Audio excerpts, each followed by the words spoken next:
উঁচু যে ট্রেকিংটা সেটা করে এলাম আমরা।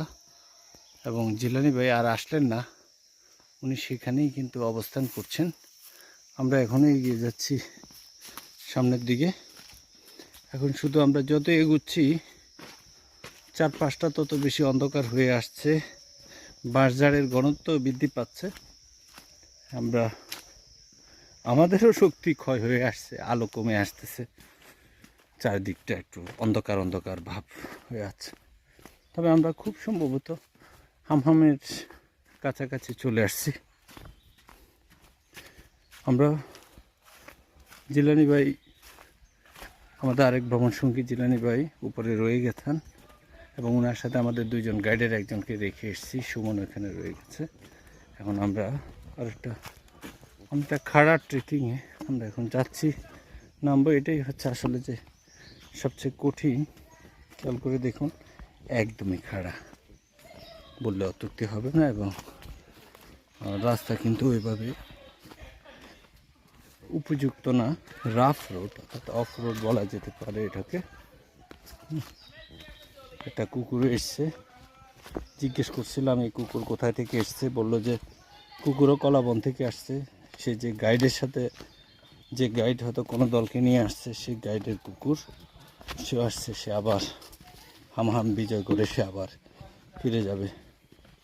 খুব কঠিন আসলে এই ট্রেকিংটা। আসলে ভ্রমণ মানেই কষ্টকর। আপনার ভ্রমণের প্রতি যদি ভালোবাসা, প্যাশন যদি না থাকে, তাহলে এই কষ্ট কেউ সহ্য করবে না। এর সাথে আর্থিক, শারীরিক, মানসিক সকল শ্রমই কিন্তু যে জড়িত। তবে এত দূর এসে হামহাম না দেখে ফিরে যাওয়া, এটা কিছুতেই মেনে নিতে পারছিলাম না। সেজন্য এখন এগিয়ে যাচ্ছি। আমরা প্রায় 1.5 ঘন্টা অলরেডি ট্রেকিং করেছি। 1.5 ঘন্টা মানে, কিন্তু আমরা জানি না, এখানে যেহেতু বলা নেই বা কোথাও ইন্ডিকেটর নাই যেটা দেখে বুঝবো যে আর 200, 500 বা 1000 মিটার বাকি আছে, কিন্তু আমরা এগিয়ে যাচ্ছি লক্ষ্যপানে। অর্থাৎ বর্ষাকালে এই পাহাড়টা বেয়ে ওঠা খুবই কঠিন হবে, কেননা এটা তো একটা কাদা পাহাড়, তখন তো শুধুই কাদা থাকে। এবং খুব খাড়া, এবং শুধুই কাদা, লাল মাটি থাকে, পিচ্ছিল মাটি। কিন্তু এখন তো আমরা বসন্তকালে, সেজন্য হয়তো বা এরকম কষ্ট হচ্ছে না। আমাদের সামনে আরও কিছু অভিযাত্রী দল যাচ্ছে, এরা পিকনিক পার্টি।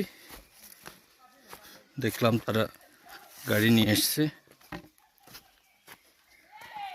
হয়তো কলেজ ইউনিভার্সিটির শিক্ষার্থীরা।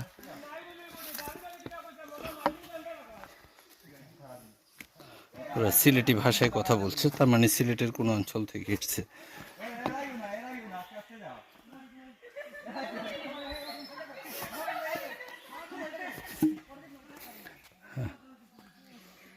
সবচেয়ে কঠিন জায়গা, সবচেয়ে খাড়া জায়গাটা, অনেকটাই সরলরেখা বরাবর খাড়া। সেখান থেকে কিন্তু যে এরা উঠছেন এবং নামছেন ঝর্ণা পিয়াসী দল।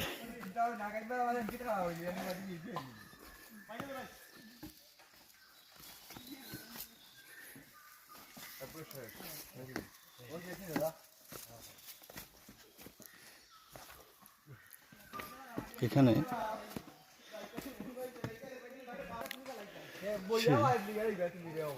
পোশাক আনতে হবে ঠিক মতো। আপনি থ্রি কোয়ার্টার প্যান্ট আনবেন, হাতে একটা বাঁশ নিতে হবে, টি শার্ট, পোশাক আশাক যত আরামদায়ক হয়, অর্থাৎ গরমে যাতে কষ্ট না হয় সেটা পরতে হবে। আমরা দেখুন, খুবই কঠিন। এখানে একটা পর্যায়ে কনফিডেন্স করে আমরা সবচেয়ে কঠিন জায়গাটা ট্রেকিং শেষ করে এখন নেমে আসছি। খুব সম্ভবত আমরা এখন হামহাম ঝর্ণার কাছাকাছি আছি। এখন আমার দল অনেকটাই সামনে চলে গেছে, মুজিব দাঁড়িয়ে আছে, আমার বন্ধু। খুব পাথরগুলো খুবই পিচ্ছিল, তবে ঝর্ণার পানি কিন্তু সেই।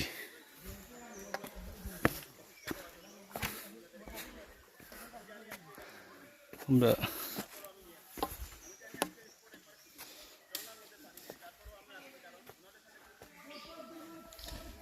খুব পিচ্ছিল,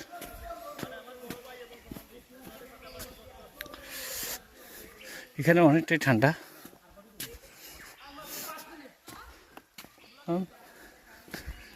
আমরা কি কাছাকাছি আসলাম? হ্যাঁ, এখনো বুঝতেছি না। সেই কখন থেকে বলতেছে যে আর 2 মিনিট, 5 মিনিট, 10 মিনিট, এই 5 মিনিটও শেষ হয় না। হ্যাঁ, আমরা ওই বাগানে বেড়াতে আসছি, চাম্পারে বাগানে এসছি। আর আপনার তো সিলেট থেকে মনে হয় না? হ্যাঁ, মেজর টিলা না? আচ্ছা আচ্ছা, আমরা কুমিল্লা থেকে এসছি, বাসা কুমিল্লা। ও এখন মনে হয় খুব কাছাকাছি। ধীরেন্দ্র, আর কতক্ষণ? এটা তো সেই প্রথম থেকে বলতেছ। হ্যাঁ, আরো 10 মিনিট।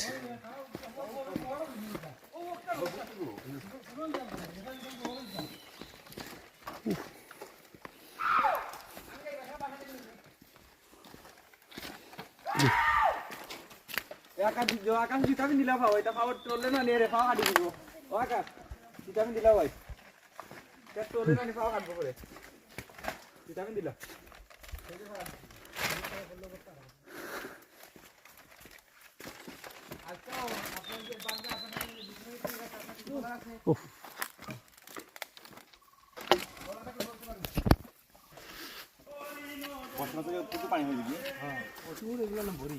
ও, তো তখন কিভাবে যায় এখান থেকে?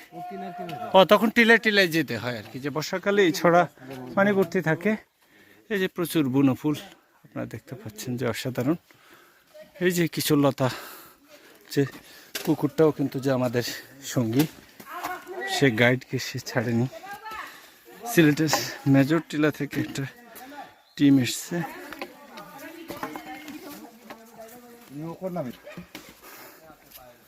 খুব কঠিন অবস্থা। আমরা ছিলাম 5 জন ভ্রমণ টিমে, এখন 3 জন হয়ে গেছে।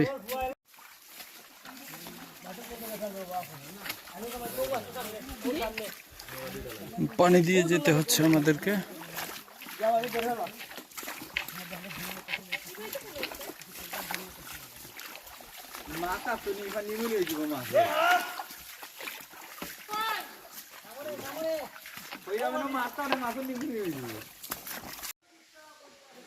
জি, আমরা ক্রমান্বয়ে আস্তে আস্তে যাচ্ছি এবং পানির দ্বারাও কিন্তু বাড়ছে। আমরা হামহামের খুব কাছে চলে আসছি, আওয়াজও শুনতে পাচ্ছি আমরা। এটা আমরা এই যে পানি স্বচ্ছ, পানি জলধারা। দেখুন, এত দূর থেকে আসা, এই দীর্ঘ 2 ঘন্টা ট্রেকিং করে আমরা এসেছি। ক্যাট স্কুলে ফেলছি এখন পায়ে স্যান্ডেল, খেয়াল করে দেখুন স্যান্ডেল, কারণ এখন পানি দিয়ে হাঁটতে হয় বিভিন্ন জায়গায়। বর্ষায় এখানে পানি আরও অনেক বেশি থাকে, এই 2 কানা ভরা থাকে, 4 দিক থেকে আপনার পানি আসে। কিন্তু এখন যে আমরা ঝর্ণার আওয়াজ পাচ্ছি, আমরা খুব লক্ষ্যের খুব কাছে চলে এসেছি। যে সুপ্রিয় ভিউয়ার্স, আপনারা যেই নতুন একটি ঝর্ণার কথা শুনেছেন, নেটে দেখেছেন, নেটিজেনরা বিভিন্ন সময় বলাবলি করেছেন, সিলেট অঞ্চলের মৌলভীবাজার জেলার কমলগঞ্জ উপজেলার একদম আদমপুর সীমান্ত থেকেও অনেক দূরে চাম্পারের শাহবাগানের পরবর্তী কলাবন থেকে 2 ঘন্টা ট্রেকিং করে আমরা আমাদের সেই লক্ষ্যস্থলে এসে পৌঁছেছি, সেই ঝর্ণা দেখার জন্য। সেই ঝর্ণার নাম হচ্ছে যে এখন এই ঝর্ণাটা আপনারা দেখবেন, এবং সেটাই হচ্ছে যে হাম হাম ঝর্ণা। দেখুন আপনারা। দেখুন এই হচ্ছে ঝর্ণা। আর উৎস পড়তে অর্থাৎ বর্ষায় অনেক বেশি পানি হবে সেটা বোঝাই যাচ্ছে। আর এখন যেহেতু একদমই মার্চ মাস, আজকে কত 4 তারিখ, পানি খুবই কম। তো এটা আমরা দেখেছি, এটা হচ্ছে যে হামহাম।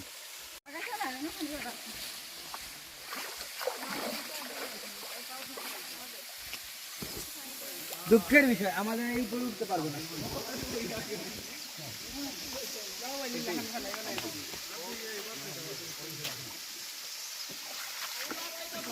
পানি খুব ঠান্ডা, খুব চমৎকার। আর এখন তো আসলে যে বর্ষাকাল না হওয়ার কারণে পানি কম, কিন্তু বুঝে যাচ্ছে যে বর্ষাকাল যখন বড় যৌবনে কত চমৎকার থাকে সেটা এখন জলাধারা এবং পানি পড়ার প্রবাহ রেখা সেটা দেখে কিন্তু বোঝা যায়। এবং এখানে প্রত্যেকটা ঝর্ণায় যেমনটা দেখা যায় যে ঠিক যেখানে পানিটা পড়ে সেখানে এখানে কিন্তু ওই জায়গাটা খুব বড়, এতে বোঝা যাচ্ছে যে পানিটা অনেক উপর থেকে পড়ে এবং প্রচুর প্রচুর ঝর্ণা দ্বারা এখানে উৎপাদিত হয়। সুপ্রিয় ভিউয়ার্স, আপনারা যারা দেখছেন তারা আসবেন, দেখবেন এবং এনজয় করবেন। আসলে যে আমাদের চমৎকার জায়গা, আমাদের দেশ অনেক সুন্দর এবং এখানে অনেকগুলো ভিজিটিং প্লেস আছে, হিস্টোরিক্যাল প্লেস আছে, মনোমুগ্ধকর জায়গা আছে, ঝর্ণা আছে, সেগুলো আপনারা দেখবেন, ভিজিট করবেন, ছড়িয়ে দেবেন, অন্যদেরকে আসতে বলবেন। এটাও আর্থসামাজিক উন্নয়নের বিরাট একটা ভূমিকা রাখতে পারে। নিজে এনজয় করুন, অন্যদেরকে এনজয় করার সুযোগ তৈরি করে দিন। আসসালামু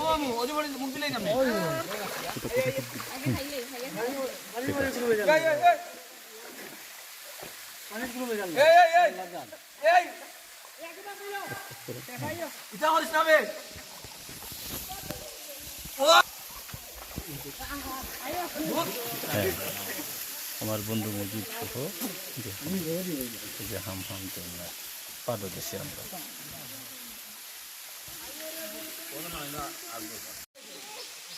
জি, হামহাম ঝর্ণা।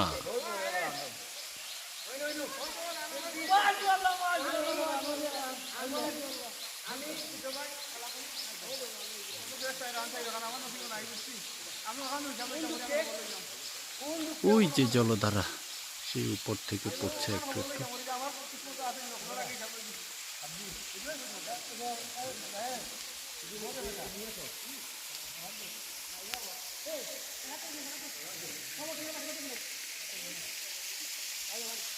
জি, আমাদের বাকি পরিব্রাজক দল ওরা খাবার নিয়ে এসছে এবং এখানেই কিন্তু যে তাদের দুপুরের খাবার খাচ্ছে, বনভোজন। চারিদিকে হচ্ছে যে পাক পাক সুন্দর।